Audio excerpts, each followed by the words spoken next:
K V Biju, ഈ പലതരം സിദ്ധാന്തങ്ങളാണ് വരുന്നത്. ഈ MSP നിയമപരമാക്കണമെന്ന് നിങ്ങൾ പറയുന്നത് അപ്രായോഗികമാണെന്ന് സ്ഥാപിക്കാൻ. ഒന്നാമതായി ഇപ്പോൾ പറഞ്ഞുകൊണ്ടിരിക്കുന്ന നമ്മുടെ സമ്പദ് വ്യവസ്ഥ ആകെ അങ്ങ് തകരാറിലാകും. വർഷം 17 ലക്ഷം കോടിയാണ് അതിനുവേണ്ടി മാറ്റിവെക്കേണ്ടി വരിക. അത് സാധ്യമാകില്ല. പിന്നെ വിലക്കയറ്റത്തിന് ഇത് വഴിവെക്കുമെന്ന് പറയുന്നു. ശ്രീത്ത് പണിക്കരെ പോലെയുള്ളവർ ഇത്തരം വേദികളിൽ ആവർത്തിക്കുന്ന ഒരു വാദഗതി എന്ന് പറയുന്നത്, ഉയർന്ന താങ്ങുവില ഒരു ധാന്യത്തിനാണ് കിട്ടുന്നതെങ്കിൽ അതിനേക്കാൾ താഴ്ന്ന താങ്ങുവില ആണ് മറ്റൊരു ധാന്യത്തിനെങ്കിൽ ആ ധാന്യം കൃഷി ചെയ്യുന്ന കർഷകർ മുഴുവൻ ഒന്നടങ്കമായി ഉയർന്ന താങ്ങുവില എന്ന ആകർഷണത്തിലേക്ക് പോയി അങ്ങോട്ടേക്ക് പോകും. അങ്ങനെ ഒറ്റ ധാന്യത്തിലേക്ക് അങ്ങനെ പോവുക, ഇതിൻ്റെ ഒരു വൈവിധ്യവൽക്കരണം നാശമാവുക, അങ്ങനെയൊക്കെയുള്ള കുഴപ്പങ്ങളിലേക്ക് പോകുമെന്നാണ് പറഞ്ഞത്. അപ്പോൾ ഈ പറയുന്ന കർഷകനാണ് ഇതെല്ലാം സംരക്ഷിക്കാനുള്ള ആത്യന്തിക ഉത്തരവാദി, അല്ലെങ്കിൽ കുറ്റവാളി. ഇങ്ങനെയൊരു സമീകരണമാണ് നടത്തുന്നത്. ഇപ്പോൾ ഇതിൻ്റെ ഹോൾസെയിൽ ഇങ്ങനെ കർഷകൻ ഇങ്ങനെ 1 ലക്ഷം, ഈ മോദി സർക്കാർ അധികാരത്തിൽ വന്നതിന് ശേഷം 1 ലക്ഷം കർഷകർ ആത്മഹത്യ ചെയ്തു, കടക്കണിയിൽപ്പെട്ടെന്ന കണക്ക് വരികയാണല്ലോ.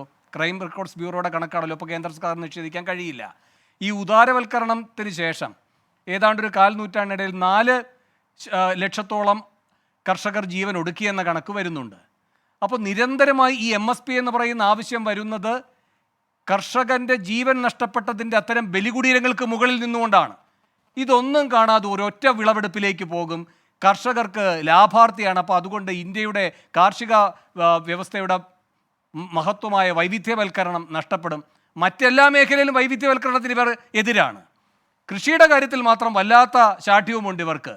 അപ്പോൾ ഇങ്ങനെയൊക്കെയുള്ള സിദ്ധാന്തങ്ങളാണ് പടച്ചുവിടുന്നത്. ഇതിലെന്തെങ്കിലും അടിസ്ഥാനമുണ്ടോ?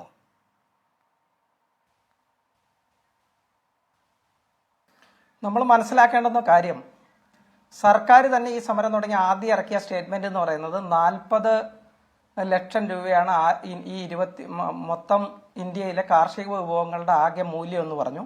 ഇത് മൊത്തം സർക്കാരിനെ ഏറ്റെടുക്കണമെന്ന് പറഞ്ഞു. ഞങ്ങൾ അത് ആവശ്യപ്പെടാൻ മാത്രം മണ്ടന്മാരല്ല. രണ്ടാമത് 23 ഉൽപ്പന്നങ്ങൾക്ക് ഇന്ന് MSP പ്രഖ്യാപിച്ചിട്ടുള്ള 23 ഉൽപ്പന്നങ്ങളുടെ വിപണി മൂല്യമായിട്ട് ഞങ്ങൾ പറഞ്ഞതല്ല, സർക്കാർ പറഞ്ഞത്. ഞങ്ങളുടെ ആദ്യത്തെ ദിവസ ചർച്ചയ്ക്ക് ശേഷം സർക്കാർ ഇറക്കിയ സ്റ്റേറ്റ്മെന്റിൽ പറയുന്നത് 10 ലക്ഷം കോടി രൂപയാണെന്ന് പറഞ്ഞു. ഒരു കാര്യം എന്ന് പറയുന്നത്, ഇന്ത്യയിൽ ഭാവാന്തർ യോജന എന്ന് പറഞ്ഞിട്ടുള്ള ഒരു പ്രോജക്റ്റ് ആദ്യമായിട്ട് നടപ്പിലാക്കിയത്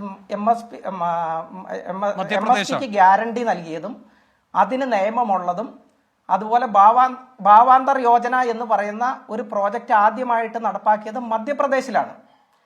അവിടുത്തെ മണ്ഡി ആക്ട് ഉണ്ട് 1974. ആ ആക്ടിൽ വളരെ കൃത്യമായിട്ട് MSP ഗ്യാരണ്ടി ചെയ്യുന്നുണ്ട്. അവിടെ നടപ്പാക്കിയ ആ നിയമത്തിൻ്റെയും അതുപോലെ തന്നെ അവിടെ നടപ്പാക്കിയ ഭാവാന്തർ യോജനയുടെ അടിസ്ഥാനത്തിൽ ഞങ്ങൾ തയ്യാറാക്കി സർക്കാരിന് നൽകിയ കാൽക്കുലേഷനിൽ വളരെ കൃത്യമായിട്ട് തന്നെ പറയുന്നുണ്ട്, യാതൊരു കാരണവശാലും 1 ലക്ഷം കോടിക്കും 1.5 ലക്ഷം കോടിക്കുള്ള എമൗണ്ട് കൂടുതൽ വരില്ല.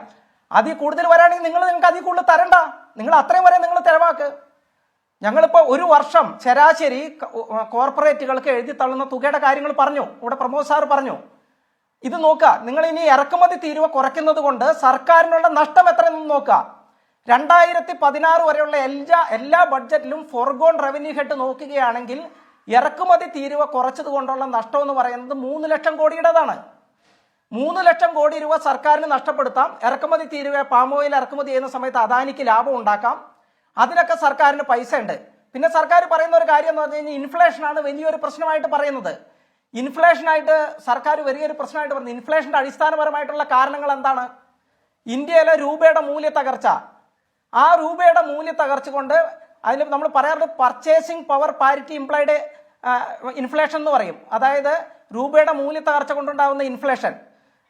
നിങ്ങൾ രാഷ്ട്രീയ നിരീക്ഷകൻ ഈ കാര്യങ്ങളൊന്നും പഠിക്കുന്നത് നല്ലതായിരിക്കും. ഞാനൊരു എക്കണോമിസ്റ്റും കൂടിയാണ്. ഞാൻ കേരള എക്കണോമിക് അസോസിയേഷന്റെ ഫൗണ്ടർ കമ്മിറ്റി മെമ്പറുമാണ്, ലൈഫ് മെമ്പറുമാണ്. അപ്പം ഞങ്ങളും കുറച്ചൊക്കെ എക്കണോമിക്സ് പഠിക്കുന്നുണ്ട്. പിന്നെ അദ്ദേഹം പറഞ്ഞ കുറേ കാര്യങ്ങളുണ്ട്. ഓരോ കാര്യങ്ങൾക്കും ഇപ്പൊ സർക്കാർ എടുത്ത നടപടികൾ എങ്ങനെ ഇൻഫ്ലേഷൻ ഉണ്ടാക്കുന്നു. ഇറക്കുമതി തീരുവയുടെ കാര്യം ഞാൻ പറഞ്ഞു. മറ്റൊരു കാര്യം എന്ന് പറയുന്നത്, ഇൻഫ്ലേഷൻ ഉണ്ടാക്കുന്നത് നമ്മുടെ ഫിസ്ക്കൽ പ്രോബ്ലമാണ്. ഫിസ്ക്കൽ പ്രോബ്ലത്തില് സർക്കാർ കോർപ്പറേറ്റ് ഇൻകം ടാക്സ് 35% നിന്ന് 22% കുറച്ചത് വഴി ഒരു വർഷം 1,40,40,000 കോടി രൂപയുടെ റവന്യൂ നഷ്ടമാണ് കേന്ദ്ര സർക്കാരിന് ഉണ്ടാകുന്നത്. ആ ഫിസ്ക്കൽ പ്രോബ്ലമാണ് മറ്റൊരു കാരണം എന്ന് പറയുന്നത്. പിന്നെ ഫ്യൂവൽ ആയിട്ട് ബന്ധപ്പെട്ടിട്ടുള്ള ഹൈ ടാക്സ് ആണ് വേറൊരു കാരണം എന്ന് പറയുന്നത്. ഇത് സർക്കാരിന്റെ തന്നെ പഠനത്തിൽ പറയുന്നതല്ലേ. ഇനി വേറൊരു കാരണം എന്ന് പറയുന്നത്, നമ്മുടെ റോഡ് പ്രൈവറ്റൈസേഷൻ വഴി ഉണ്ടായ യഥാർത്ഥത്തിൽ ഉണ്ടായ ഇൻഫ്ലേഷൻ എന്ന് പറയുന്നത്. റോഡ് പ്രൈവറ്റൈസ് ചെയ്തു, കൂടുതലായിട്ട് ടോൾ ടാക്സുകൾ വന്നു. ആ സമയത്തുണ്ടായ ഇൻഫ്ലേഷൻ എന്ന് പറയുന്നത്, അതുകൊണ്ട് തന്നെ ട്രാൻസ്പോർട്ടേഷനിൽ ഉണ്ടായിരുന്ന ഇൻഫ്ലേഷൻ എന്ന് പറയുന്നത് 20% മുതൽ 30% വരെയുള്ള ഞങ്ങൾ നടത്തി പഠനം ഈ കൃത്യമായിട്ട് സർക്കാരിന് കൊടുത്തിട്ടുണ്ട്.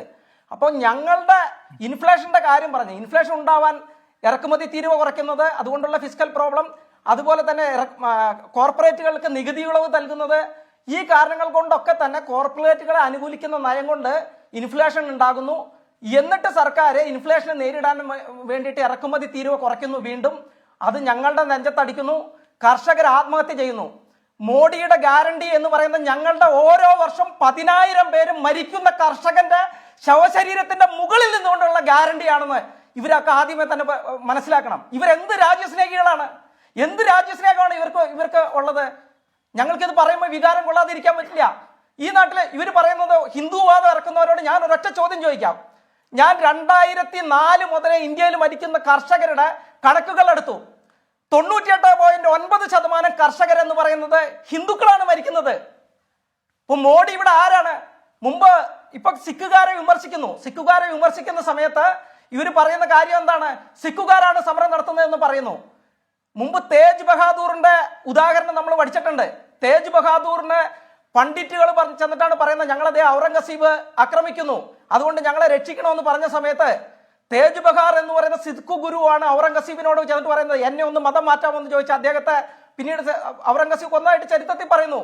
ഇന്ന് ഞങ്ങളെ സംബന്ധിച്ചിട്ട് ഹിന്ദു നേതാവായിട്ട് മോഡി എന്ന് പറയുന്നത് ഔറംഗസീബിന്റെ പോലെ ഹിന്ദു കർഷകരെ കൊല്ലുന്ന നേതാവാണ് അദ്ദേഹം. ഞങ്ങളെ സംബന്ധിച്ച് 98.9% മരിക്കുന്ന കർഷകർ ഹിന്ദുക്കളാണ്. ഞങ്ങളെ സംബന്ധിച്ച് ഞങ്ങൾക്കൊപ്പം സമരം ചെയ്യുന്ന കർഷകരെ, സിഖുകാരായ കർഷകരെന്ന് പറയുന്നത് ഇതേപോലുള്ള ഔറംഗസീബിനെ നേരിടുന്ന ഞങ്ങളെ തേജ് ബഹാദൂർമാരായിട്ടാണ് ഞങ്ങൾ കാണുന്നത്.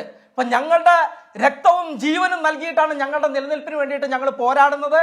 ആ നിലനിൽപ്പിന് വേണ്ടിയിട്ടുള്ള ഞങ്ങളുടെ പോരാട്ടം തുടരുകയും ചെയ്യും. ഇന്നേ വരെ ചർച്ചയ്ക്ക് പോയി, ഞാൻ ഒരു ദിവസം ചർച്ചയ്ക്ക് പോയി. WTOയുടെ കാര്യത്തിൽ അദ്ദേഹം തെറ്റായ കാര്യം പറഞ്ഞ സമയത്ത് നമുക്ക് വളരെ മോശമായിട്ട് അദ്ദേഹത്തോട് സംസാരിക്കേണ്ടി വന്നു. ഞാൻ ഇനി ചർച്ചയ്ക്ക് വരില്ല എന്നും പറഞ്ഞു. കാരണം എന്താണെന്ന് വെച്ച് കഴിഞ്ഞാൽ നുണകൾ പറഞ്ഞ് ഞങ്ങളെ പറ്റിക്കാനാണ് ഓരോ ദിവസം സർക്കാർ നോക്കുന്നത്. ഞങ്ങളിലും എക്കണോമിസ്റ്റുകളുണ്ട്, ഞങ്ങളിലും വക്കീലന്മാരുണ്ട്. പിന്നെ ഇദ്ദേഹം രാഷ്ട്രീയ നിരീക്ഷകനായിട്ട് ഇദ്ദേഹം പറഞ്ഞൊരു കാര്യമുണ്ട്, ശ്രീജിത്ത് പണിക്കർ പറഞ്ഞൊരു കാര്യമുണ്ട്. അതായത് ഒരു വിളകളിൽ നിന്ന് മറ്റൊരു വിളകളിലേക്ക് കർഷകർ ലാഭം കിട്ടുന്നു പറഞ്ഞിട്ട്, അതായത് പാം ഓയിൽ ഉൾപ്പെടെയുള്ള ഭക്ഷ്യ എണ്ണകളുടെ ഇറക്കുമതി തീരുവ കുറച്ചതാണ് കർഷകർ മുഴുവൻ തന്നെ മറ്റു വിളകളിലേക്ക് പോകാനുള്ള കാരണമായത്. അതുകൊണ്ട് തന്നെയാണ് ഞങ്ങൾ പറയുന്നത് ഒരു കാരണവശാലും ഞങ്ങളുടെ പ്രധാനപ്പെട്ട ഡിമാൻഡാണ് ഇമ്പോർട്ട് ഡ്യൂട്ടി കൂട്ടണം. അതുപോലെ തന്നെ WTO ആയിട്ട് ബന്ധപ്പെട്ട പ്രശ്നങ്ങളിൽ നിലപാടെടുക്കാൻ സർക്കാർ അതിൽ നിന്ന് പിന്മാറണം. ഞങ്ങളല്ലോ ഇത് ആദ്യം പറഞ്ഞത്.